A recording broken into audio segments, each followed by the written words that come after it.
warahmatullahi wabarakatuh. Perkenalkan, nama saya Salsabila Rahadatul Aisy dari kontingen PM Muhammadiyah MTS Modern Al Azhari Aji Barang. Pada kesempatan kali ini, saya akan menjelaskan tentang donor darah sukarela atau DDS yang merupakan salah satu bagian dari event Jubara yang ke-28 KMR Kabupaten Banyumas tahun 2022. Simak videonya ya.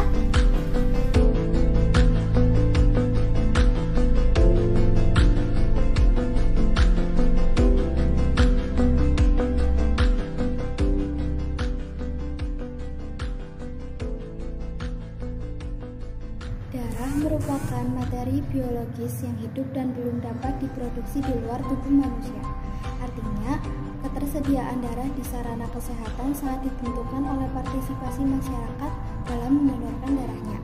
Selain itu, ketersediaan darah juga ditentukan oleh ketersediaan fasilitas, sarana dan prasarana yang dapat menjamin ketersediaan darah dalam jumlah yang cukup, aman, dan berkualitas.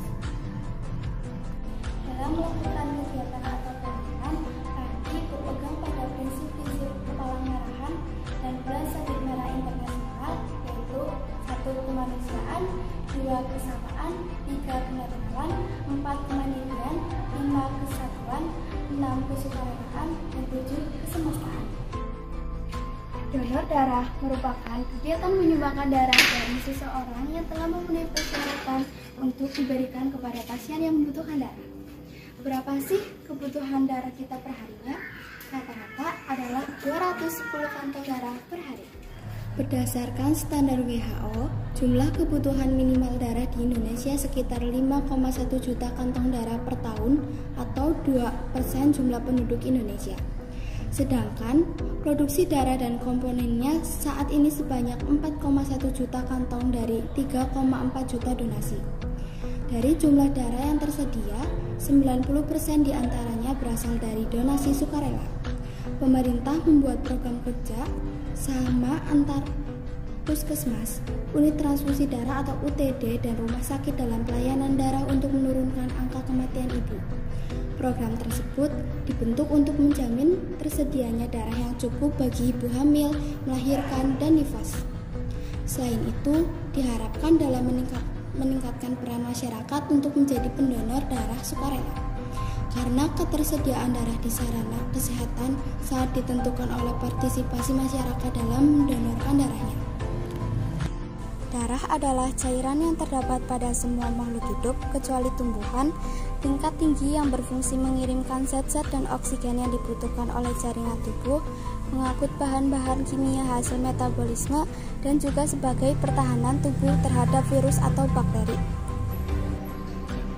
Pasien yang membutuhkan darah antara lain hemofilia, anemia, thalassemia, demam berdarah, orang yang mengalami kecelakaan, bedah, persalinan, dan gagal ginjal.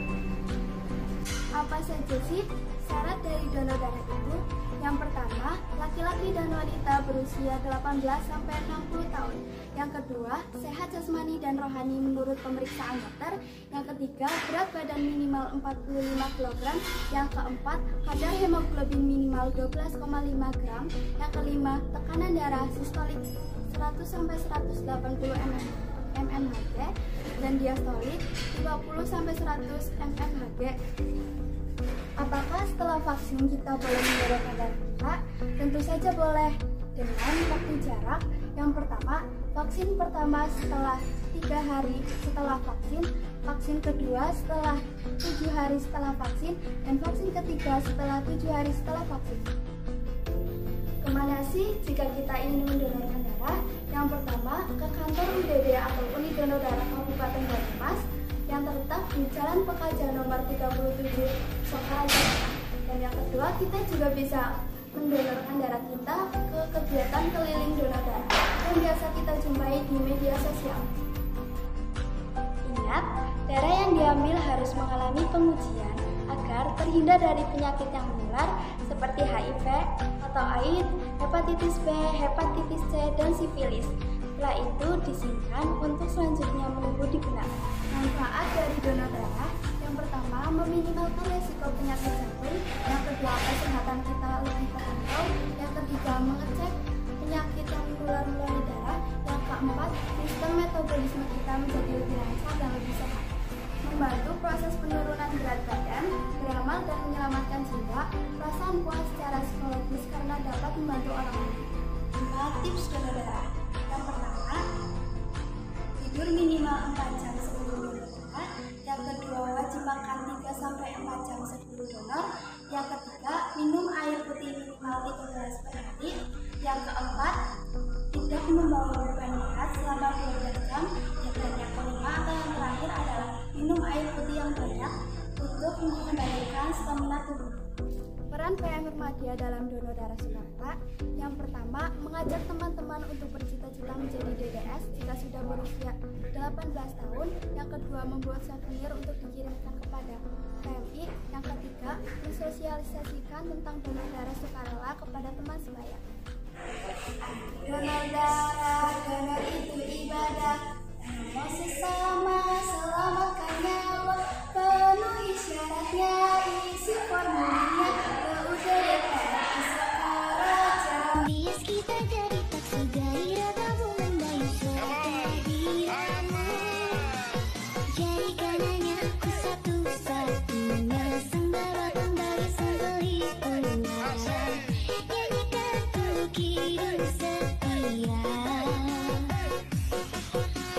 Jadikan hanya aku satu-satunya sembarakan dari sembeli ular.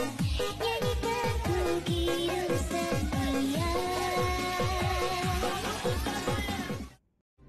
Di Akhiro The Network, karena darah ada di kita semua. Terima kasih. Wassalamualaikum warahmatullahi wabarakatuh.